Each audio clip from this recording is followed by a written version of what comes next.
Ajoutez les gigantesques incendies qui ravagent la région de Los Angeles depuis le début de semaine restaient hors de contrôle tandis que de nouveaux foyers se sont déclarés vendredi à San Diego et à Santa Barbara, entraînant des évacuations en masse.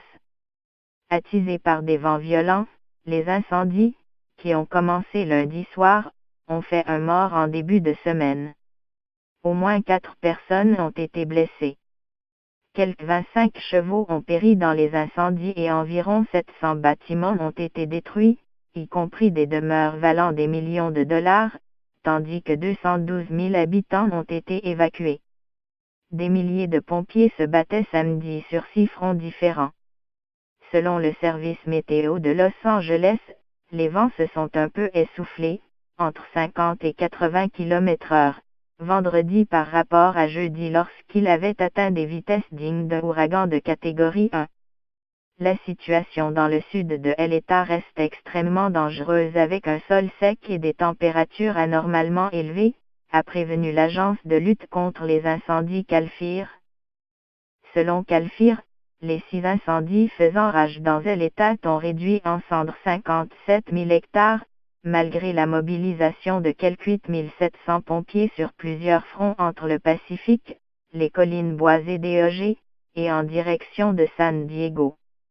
Le président Donald Trump a publié vendredi une déclaration d'urgence pour la Californie, permettant le déblocage de l'aide fédérale pour Los Angeles et sa région, sur la côte ouest américaine. Dans le comté de San Diego, à environ 1h30 au sud de Los Angeles, 2 incendies cernaient la ville de Murrieta.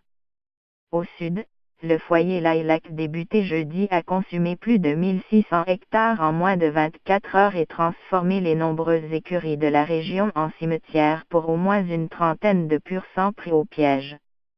Le feu grandit à une vitesse d'expansion dangereuse.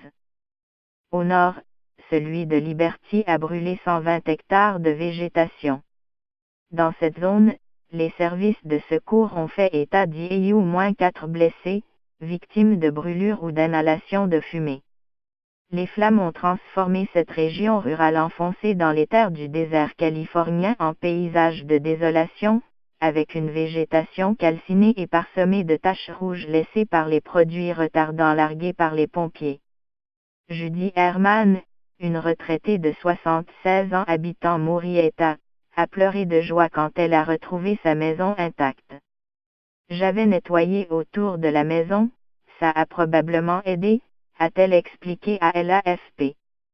Elle avait dû évacuer jeudi après-midi alors que l'incendie menaçait.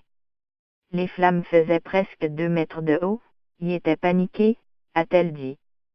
Dans cette région qui compte de nombreux haras, beaucoup de chevaux ont aussi dû être évacués mais certains n'ont pas survécu.